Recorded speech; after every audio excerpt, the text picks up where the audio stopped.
Annoncé ces derniers jours, ça y est, c'est fait. La constitution du Bénin a été révisée dans la nuit de vendredi à samedi dernier. Le texte voté au 4/5e par les députés prévoit entre autres la création d'un Sénat et un allongement des mandats présidentiels et législatifs de 5 à 7 ans dès les élections de 2026. En attendant sa promulgation, cette nouvelle révision suscite débat. La majorité y voit un texte adapté aux réalités contemporaines. L'opposition dénonce un texte taillé sur mesure. Ça va dans tous les sens. Et nous, ici, on s'arrête pour mener la réflexion avec notre invité du jour, Rachidi Odio. Il est consultant en communication politique. Bonjour et bienvenue. Bonjour, cher Aman. Merci de votre invitation. C'est un plaisir de vous recevoir sur le plateau de BLB. Bonjour le Bénin pour analyser, décortiquer, on va dire ce qui s'est passé donc au Parlement dans la nuit de vendredi à samedi dernier.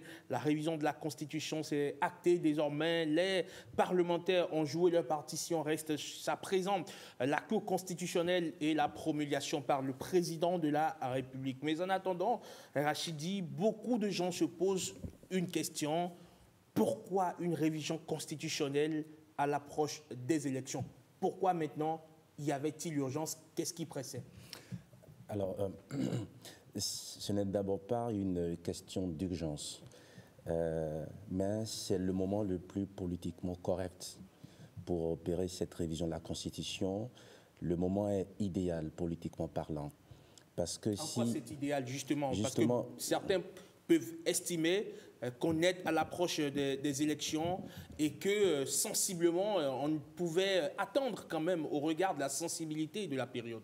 Alors vous permettez, je suis d'accord avec vous pour ces préoccupations que vous exposez. Si cela avait été fait avant, on pouvait craindre que la révision de la Constitution ait des implications sur les élections générales de 2026. On le fait maintenant alors qu'on sait que les processus électoraux dans le cadre des élections de 2026 sont déjà engagés et de façon irréversible. Donc, on fait la révision de la Constitution à un moment où il n'y a aucun risque sur les élections constitutionnelles qui sont programmées pour l'année prochaine. Mais les mandats qui ont été rallongés, Rachidi, ça a un impact direct sur... Non, je vous expliquerai. Deuxième raison, c'est que ça se passe à un moment où nous sommes pratiquement en fin de décennie d'un président de la République qui n'est pas demandeur d'un troisième mandat, et il n'y a aucun risque que cette révision de la Constitution débouche sur un quelconque troisième mandat. Parce que ce qu'on craint le plus en Afrique, ce sont les révisions opportunistes de la Constitution pour permettre à X ou à Y de s'éterniser au pouvoir. Ce n'est pas le cas. Troisième raison, c'est que cette révision s'opère à un moment où nous avons quand même la garantie, on peut le dire, d'un certain pluralisme politique au Parlement.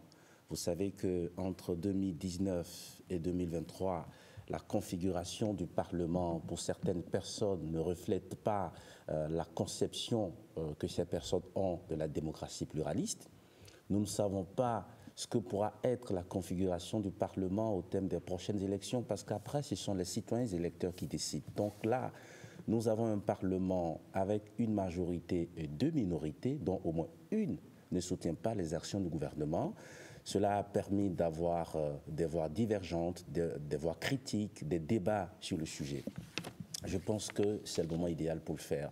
Le faire avant ou le faire après, il y aura toujours quelque chose qui va manquer. Je pense que ceux qui ont initié cette révision de la Constitution ont bien pensé le moment pour le faire. Alors, évidemment, beaucoup continuent de croire que la période ne s'y prête pas du tout, étant donné justement que le processus électoral est déjà engagé et donc qu'on aurait pu attendre. Alors, je vous disais tout à l'heure que la révision de la Constitution, si elle est définitivement actée, vous le disiez tout à l'heure à travers la promulgation, n'a aucun impact sur les processus électoraux en cours. Vous étiez en train de parler du mandat, je suppose qu'on en parlera peut-être de façon plus détaillée tout à l'heure. Les citoyens iront aux urnes pour l'élection présidentielle le 12 avril 2026 en ayant conscience de ce qu'ils sont en train d'aller élire un président de la République pour 7 ans. Donc, mais alors, la nuance, si vous permettez, Rachidi Odo, la nuance, justement à ce niveau, c'est que les duos de candidats, Wadaï Talata, Rumpe, Rouanou, sont allés déposer leur candidature en ayant conscience, justement, qu'ils se feraient élire peut-être pour 5 ans. Alors je ne pense pas que le fait qu'un candidat ait fait acte de candidature parce que vous voulez faire un mandat de 5 ans, et maintenant que le mandat sera un mandat de 7 ans, je ne pense pas que ça pose un problème pour quelqu'un qui se porte candidat pour être président de la République et développer le pays. Plus on a de temps, plus on a la marge de manœuvre qu'il faut pour engager des œuvres de développement majeures. Pour les citoyens, peut-être c'est là que le problème aurait pu se poser. Si l'élection avait déjà eu lieu, que l'on ait désigné un président de la République pour 5 ans, et qu'on nous dise qu'il fera 7 ans de mandat, je peux comprendre les préoccupations. Mais je vous dis que le 12 avril prochain, nous irons tous aux urnes en sachant que nous sommes en train de voter pour l'un d'entre nous qui passera 7 ans à nous gouverner. Donc nous sommes pleinement conscients de ce que nous faisons en ce moment-là. Ça ne pose aucun problème. Le mandat justement rallongé de 5 à 7 ans, ou les mandats rallongés, parce qu'il ne s'agit pas uniquement du président de la République, il s'agit des députés, mais également des maires. Aujourd'hui, on voit dans d'autres systèmes politiques ou dans d'autres pays qu'on est passé du mandat du septennat à un quinquennat, après des analyses bien évidemment. Pourquoi le Bénin voudrait-il opter aujourd'hui pour un septennat plutôt que des quinquennats? Alors, vous êtes d'accord avec moi que les pays ne sont pas les mêmes, nous n'avons pas les mêmes histoires, la même sociologie, nous ne vivons pas les mêmes réalités.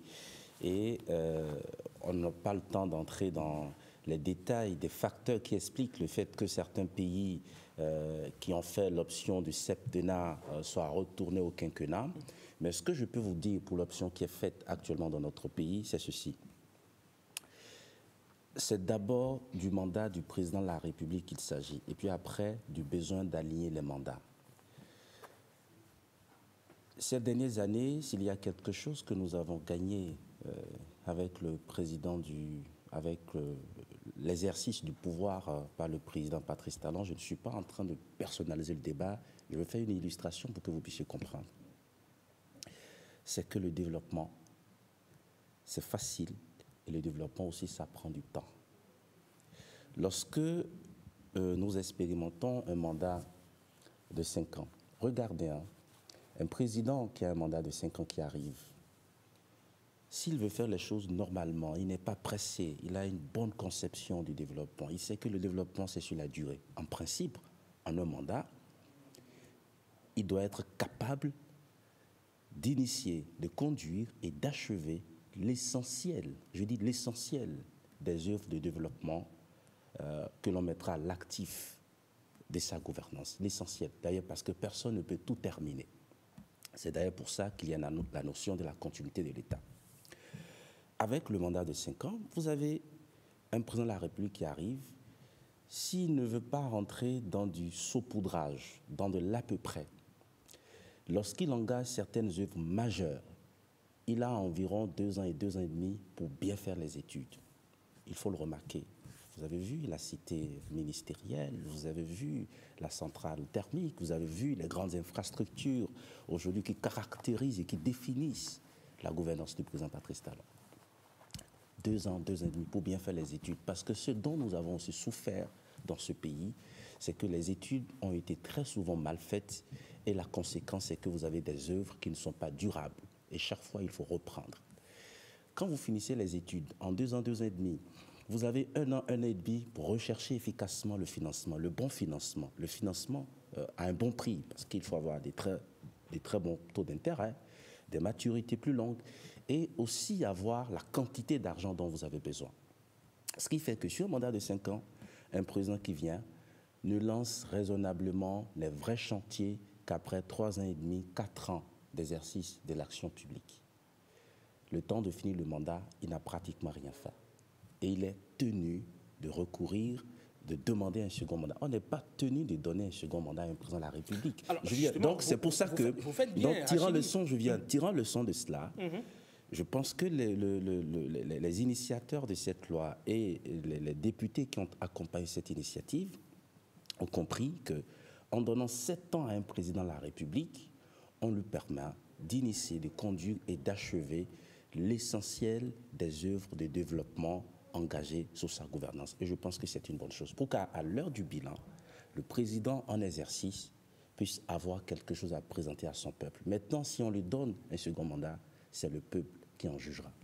Alors justement, en venant au pouvoir en 2016, le président Patrice Talon était apôtre du mandat unique parce qu'il estimait justement que le fait que le président de la République peut recourir à un second mandat électif, parfois pervertit le pouvoir au point où il s'adonne plus à des actions politiques qu'à des actions de développement. Aujourd'hui, on est passé de la vision du mandat unique à 2 septennats potentiels pour un président qui souhaiterait évidemment recourir à un autre mandat auprès des électeurs.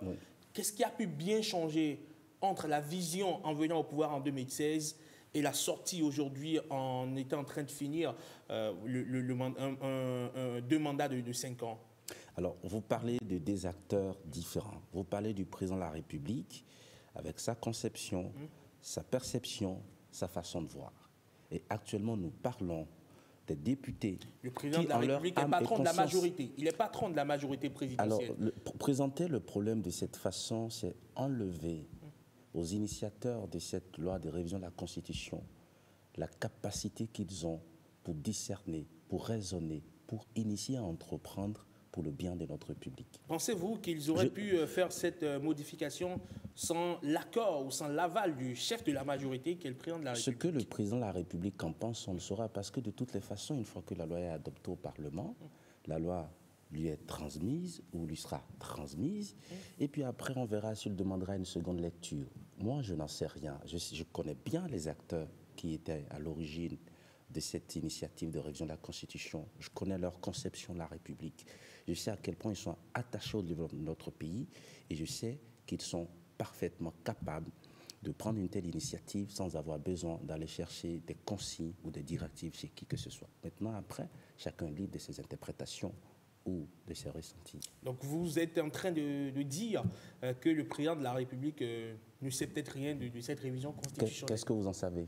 J'en sais rien non plus. Justement, je ne fais que poser des questions pour en savoir un peu plus. Alors donc, moi, je parle de ce qui est sur la place publique. J'ai vu Hassan Seibou, Ake Natandé déposer une proposition de loi portant en révision de la Constitution. Je les ai suivis sur les médias en train de défendre leurs propositions. Et je peux vous dire que les préoccupations qui transparaissent dans l'exposé des motifs sont des préoccupations auxquelles moi j'adhère. Et c'est pour ça que je dis, pourquoi devons-nous penser que c'est uniquement le président de la République qui est en position et en capacité de faire des propositions? Est-ce que dans ce pays, des gens ne sont plus dotés d'intelligence? Est-ce que les gens ne sont plus encore capables de réfléchir et de faire des propositions? Après, il ne faut pas tout ramener à la personne du président de la République. Il reste un être humain avec ses limites. Ce qui est fait, on peut discuter de la pertinence, de l'opportunité, de l'intérêt de ce qui est fait, sans chercher à y voir derrière quelque main que ce soit. Mais après, ce qu'en pense le président de la République, on le saura. Parce que de toutes les façons, comme vous le savez, dans le processus, il y a une étape où il intervient et on pourra savoir ce qu'il pense. Alors, dans la nouvelle constitution, dans la constitution révisée, il y a 15 articles nouveaux, 18 articles modifiés. Et au-delà des mandats qui ont été rallongés, il y a également la création d'un Sénat. Et jusqu'à présent, on ne s'accorde pas encore, ou du moins l'opinion politique ne s'accorde pas encore ou totalement sur la nature de cette nouvelle chambre qui vient d'être créée et sa réelle implication dans la vie politique. Pour certains, c'est un refuge pour seniors politiques, pour reprendre les termes du père Arnaud-Éric Aguénonom. Pour d'autres, c'est une retraite dorée pour d'autres politiciens. Donc, qu'est-ce que vous en pensez? Qu'est-ce que vous en dites? C'est une façon de voir à laquelle je n'adhère pas. Moi, depuis toujours, lorsqu'il y a une nouveauté, mon premier réflexe, c'est de comprendre quelle est la préoccupation. Et c'est la question que tous les Béninois doivent se poser. Quelle est la préoccupation? La préoccupation, c'est que les initiateurs de cette révision de la Constitution n'avaient pas d'abord pour envie première de créer une institution nouvelle. Leur obsession, c'est d'apporter des réponses à des préoccupations. Nous avons un problème et un risque. Le problème, c'est quoi? C'est que depuis 1990, ou exactement 91, où des chefs d'État se succèdent à la tête de notre pays, à l'ère donc du renouveau démocratique, il n'est pas rare de constater que le président en exercice, dans le déploiement de l'action publique, n'a pas toujours les conditions politiques et sociales qu'il faut pour assurer l'efficacité totale de son action. Vous avez les perturbations, vous avez les tensions inutiles, vous avez les campagnes électorales permanentes, le climat politique délétère de façon permanente. Ce n'est pas quelque chose qui soit de nature à permettre au président de la République d'être efficace dans son office. Et le premier perdant, c'est le peuple béninois. Je pense que les initiateurs de cette révision de la Constitution ont d'abord voulu apporter une réponse à cette préoccupation. Ensuite, nous avons un risque qui nous garde. Nous avons fait le choix dans notre pays que personne ne puisse s'éterniser au pouvoir. C'est un mandat ou deux au plus. Lorsque nous passons au terme d'un mandat ou de deux, d'un président de la République à un autre, comment est-ce qu'on s'assure qu'on n'est pas pris au piège d'un perpétuel recommencement? Comment est-ce qu'on s'assure que les nouveaux dirigeants qui arrivent seront capables de tresser la nouvelle corde du bout de l'ancienne? De sorte que ce qu'a bâti un président de la République avant de partir, que nous pouvons tous considérer comme des acquis pour notre pays, en termes de développement de la nation, en termes de l'unité nationale, de paix, de démocratie, de défense et de sécurité, comment est-ce que nous faisons pour sauvegarder ça, pour que nous ne soyons pas obligés à chaque fois de reprendre à zéro, reprendre à zéro, reprendre à zéro? Je pense que c'est à ce risque potentiel qui nous guette que les initiateurs de cette révision de la Constitution ont voulu apporter une approche de réponse. Et la réponse apportée, c'est de créer une institution à laquelle on confère des prérogatives qui lui permettent d'assurer la mission de veiller à tout ce dont je viens de parler. Faire en sorte que le président de la République que nous avons élu, sur la base d'un projet de société, puisse déployer l'action politique, l'action publique dans des conditions optimales d'efficacité, sans entrave, sans perturbation et sans inimitié inutile. D'autant plus que pendant le mandat, on n'est plus en campagne électorale. Alors, mais c'est une situation que nous avons vécue de façon continue depuis 1991. Mais d'aucuns pourraient vous opposer aussi le fait que depuis 1990, ça fait à tout le moins 35 ans que le Bénin expérimente la vie démocratique, quoique, évidemment, il y a toujours des réajustements à faire, oui. Que depuis 1990, les présidents qui se sont succédés au pouvoir ont quand même eu la latitude de diriger le pays, d'expérimenter ou de faire valoir leur politique, leur plan d'action, sans pour autant avoir les bâtons dans les roues. Ah, ils en ont eu, tout le monde. Le président Nicéphore Dieudonné Soglo, il en a eu. C'est pour ça d'ailleurs que ce qu'on aurait pu avoir au terme du seul mandat que Dieu a permis au patriarche Nicéphore Dieudonné Soglo d'exercer, nous ne l'avons pas eu. Parce qu'il a été perturbé, il a été entravé, il a été contrarié. Le président Boni Yayi, ça c'est récent, il s'en est plein. Dès qu'il a démarré son second mandat entre 2011 et 2012, mais laissez-moi travailler, les élections sont terminées, vous me perturbez, des manifestations politiques tous les jours, la campagne électorale est terminée, je n'arrive pas à gouverner. Ça nous interpelle et on ne peut pas rester insensible à ça. Ce que je dis là, c'est récent. Hein? Et nous ne pouvons pas rester les bras croisés et penser que les choses vont continuer à se passer comme ça. Le président Patrice Talon, de façon encore plus sauvage, a eu à faire face à ça. Mais bon, vous connaissez le tempérament, vous connaissez le mental et le réflexe. Lui, il a fait face à cette adversité politique permanente avec toute la carapace qu'on lui connaît. Fort heureusement, ça ne lui a pas empêché de nous emmener là où il a voulu nous emmener. Et je pense qu'il n'est pas toujours évident que nous ayons à la tête de notre pays un dur à cuire, comme le président Patrice Talon. C'est pour ça qu'il faut faire quelque chose dans la Constitution. Pensez-vous que justement ce Sénat réglera alors tous les problèmes un peu comme un bâton magique? Il n'y a aucune institution qui soit en mesure de régler tous les problèmes. C'est pour ça que, au-delà de cette mission du Sénat, il est dit que les forces politiques, dans le respect du pluralisme politique, concourent à la stabilité institutionnelle, au renforcement de l'état des droits et à la continuité de l'action publique. Je pense qu'il ne faut pas que l'on regarde le Sénat justement comme une institution qui dispose d'un bâton magique. C'est une approche de solution à un problème et c'est de façon collégiale. Chaque citoyen de notre pays, chaque faction de notre société, chaque composant de notre nation, tout le monde a une contribution à apporter pour que cette solution soit complète. Le Sénat n'est qu'un début, une approche des solutions. Le problème, il est là. Il faut que nous ayons le courage de faire face à ce problème. Dans ce nouveau test aussi, on parle de trêve politique jusqu'à 1 an avant le scrutin présidentiel, que toutes les actions, toutes les voies doivent converger dans le sens de l'action du pouvoir en place. On parle de trêve politique. C'est quoi ce nouvel outil? Alors aujourd'hui, beaucoup redoutent ou pour caricaturer, certains disent, écoutez, on élit le président de la République, tout le monde se tait, on applaudit, on fait la courbette et 1 an avant le scrutin, on se dresse sur nos grands chevaux. C'est faux. Ce n'est écrit nulle part. D'abord, c'est une caricature. Non, c'est pas une caricature juste, c'est une caricature, excusez-moi, elle est trompeuse. C'est une caricature que peut répandre dans l'opinion des citoyens qui n'acceptent pas la révision de la Constitution. Elle n'est pas juste cette caricature. D'abord, dès que nous élisons le président de la République, la trêve parte de la proclamation de l'élection du nouveau président élu jusqu'à 1 an avant la fin de son mandat. C'est la période exacte. Maintenant, qu'est-ce qui est dit? Il est dit que les campagnes électorales permanentes sont prohibées. L'action publique du président de la République peut être contestée en droit et que les forces politiques, dans leur critique, donc la critique n'est pas interdite, dans leur critique, sont tenues de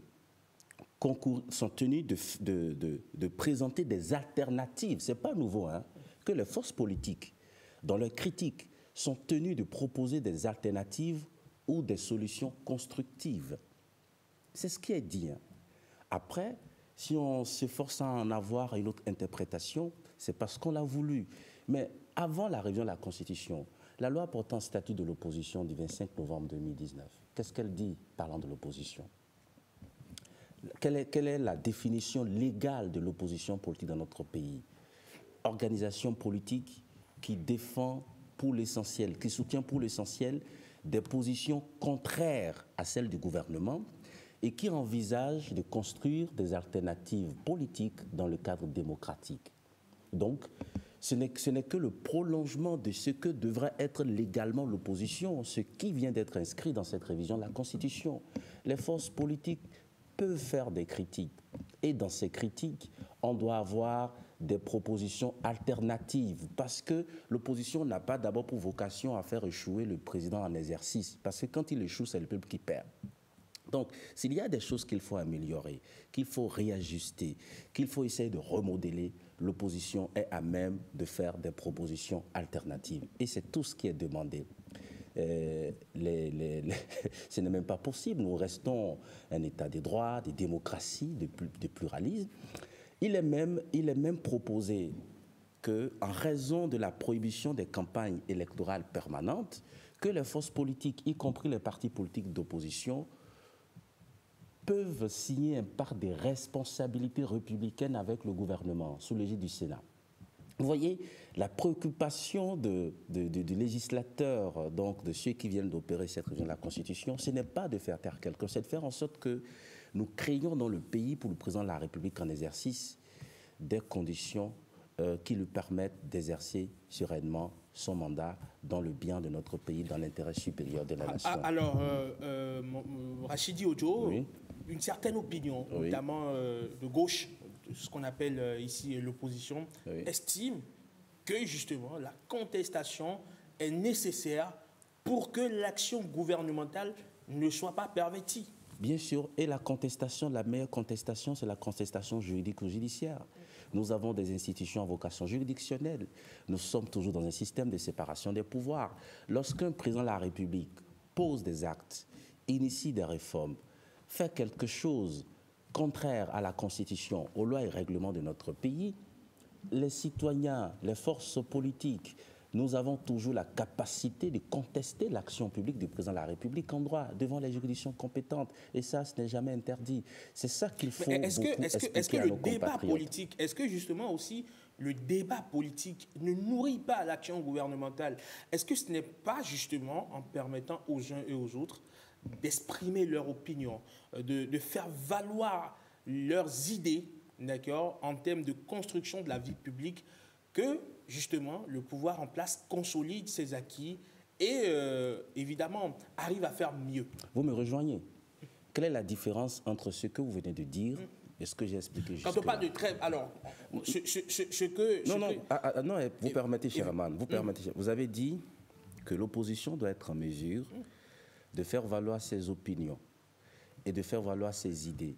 Ces opinions relèvent de la critique. Ces idées, ce sont les solutions alternatives, ce sont les propositions constructives que l'opposition est en mesure de soumettre au gouvernement.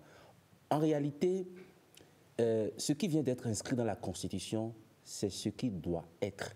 C'est quelque chose que nous faisons, sauf qu'il y a des dérives par endroits et c'est pour prévenir les dérives que je pense que ceux qui en ont le droit ont estimé que c'est nécessaire d'aller chercher des mécanismes dans la Constitution pour faire en sorte que tout se passe très bien pour tout le monde. Rachidi Odjo, on va continuer évidemment par scruter ce test. On reviendra évidemment en débattre au besoin avec pourquoi pas d'autres sensibilités pour avoir d'autres sons de cloche au sujet donc, de cette loi qui vient d'être votée, la loi portant donc adoption d'une nouvelle constitution, enfin portant révision de la constitution. Non, ce n'est pas une nouvelle constitution. Portant, je rectifie, portant révision constitutionnelle. Justement, le débat est tout ouvert aujourd'hui sur est-ce qu'on a une nouvelle constitution, est-ce qu'on est dans une nouvelle république. Aujourd'hui, les jurys sont en train de se pencher sur la question. Il y a beaucoup d'avis, justement, et le débat juridique aura lieu. On est d'accord. Il n'y a aucun avis qui prime sur l'esprit. Alors, on va interroger les constitutionnalistes. L'esprit, ce n'est pas de créer une nouvelle république. Et évidemment, il y a l'esprit, mais il y a également le factuel. Certains spécialistes, praticiens du droit estiment qu'on a touché à des fondamentaux donc, de la République et donc de facto, on est dans une nouvelle République. Je n'en suis pas je ne suis pas spécialiste du droit ou de constitution. On va interroger donc les sachants sur, on va dire, sur cette question-là. Merci beaucoup. C'est moi qui vous remercie de votre invitation. Vous passez une excellente journée du lundi et à très bientôt. Vous revenez quand vous voulez. Bien sûr, à bientôt.